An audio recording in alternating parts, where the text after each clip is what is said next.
আর্যিকর কাণ্ডের সাধারণ মানুষের একাংশের রোষের মুখে পড়েছে পুলিশ। তরুণী চিকিৎসকের মৃত্যুর পর পুলিশ কতটা সক্রিয় ছিল, কিনারা করতে কতটা তৎপর ছিল, তা নিয়ে প্রশ্ন ওঠে ঘটনার পর থেকে।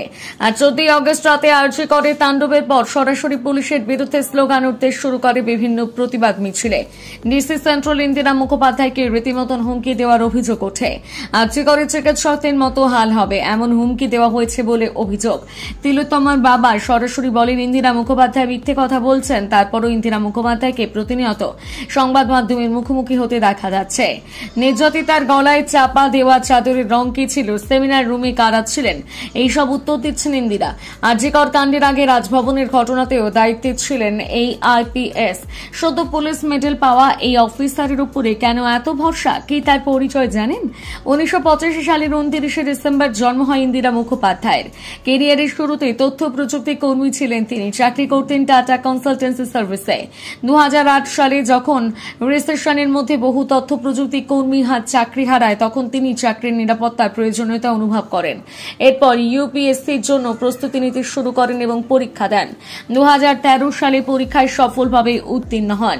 IPS officer, India West Bengal ক্যাডেটের 2013 সালের ব্যাচের আইপিএস অফিসার। রাজ্যের একাধিক জেলায় বিভিন্ন পদে দায়িত্ব পালন করেছেন তিনি। উত্তর দিনাজপুরে অতিরিক্ত পুলিশ সুপার ছিলেন ইন্দিরা মুখোপাধ্যায়। পরবর্তীতে ঝাড়গ্রাম এবং পূর্ব মেদিনীপুর দুই জেলাতে পুলিশ সুপারের দায়িত্ব পালন করেছেন তিনি। এছাড়া বিধাননগর কমিশনারেটের ডিসি পদে ছিলেন। বর্তমানে রয়েছেন কলকাতা পুলিশের ডিসি সেন্ট্রাল পদে। 2017 সালের সংবাদ শিরোনামে আসেন, তখন তিনি উত্তর দিনাজপুরে এএসপি পদে কর্মরত। রায়গঞ্জের ওপর দিয়ে একদিন কাজ সেরে ফিরছিলেন কর্ণচোড়ার বাংলোতে। ফেরার সময় দেখতে পান এক মহিলা রাস্তার উপর একা বসে আছে। ফেব্রুয়ারি মাস, তখনও বেশ ঠান্ডা। তার মধ্যে এভাবে একজন মহিলাকে দেখতে পেয়ে চমকে যান ইন্দিরা মুখোপাধ্যায়। সঙ্গে সঙ্গে সাইকেল থেকে নেমে মহিলার কাছে যান। গিয়ে দেখেন মহিলার শ্বাসনালী কাটা, রক্তাক্ত অবস্থায় পড়ে থাকতে দেখে তিনি যোগাযোগ করেন হাসপাতালে। মহিলাকে দ্রুত নিয়ে গিয়ে চিকিৎসার ব্যবস্থা করেন। পরে জানা যায় মহিলাকে খুন করার চেষ্টা করা হয়েছিল। চিকিৎসকরা বলেছিলেন ওই মহিলাকে ঠিক সময় তিনি হাসপাতালে না নিলে বাঁচানো অসম্ভব হতো।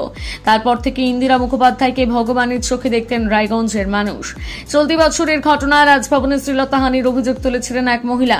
রাজভবনের ওই মহিলা অস্থায়ী কর্মী হেয়ার স্ট্রিট থানায় একটি অভিযোগ দায়ের করেছিলেন। সেই অভিযোগের ভিত্তিতে মামলা রুজু করে কলকাতা পুলিশ। সেই সময় এক বিশেষ তদন্ত কমিটি গঠন করা হয়। সেই কমিটির দায়িত্বে রাখা হয়েছিল কলকাতা পুলিশের ডিসি সেন্ট্রাল ইন্দিরা মুখোপাধ্যায়কে।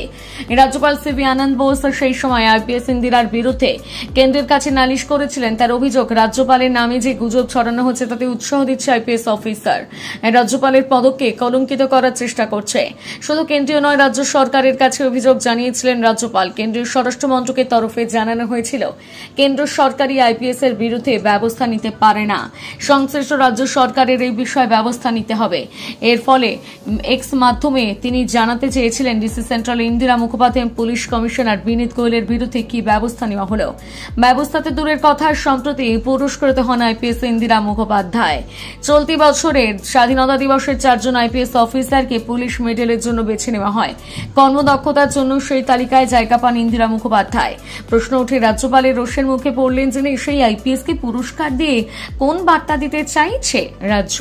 ইউপিএসসি পরীক্ষার প্রস্তুতি নেওয়ার সময় নিজেই নিজেকে প্রশ্ন করলেন ইন্দিরা। এক সাক্ষাৎকারে তিনি জানিয়েছেন কি কি প্রশ্ন করা হতে পারে সেটা নিজেই বের করেছিলেন তিনি। তারপর আয়নার সামনে দাঁড়িয়ে নিজেই নিজেকে প্রশ্ন করতেন। আত্মবিশ্বাসের ঝলক কতটা ফুটে উঠেছে সেটাও বোঝার চেষ্টা করতেন নিজেই।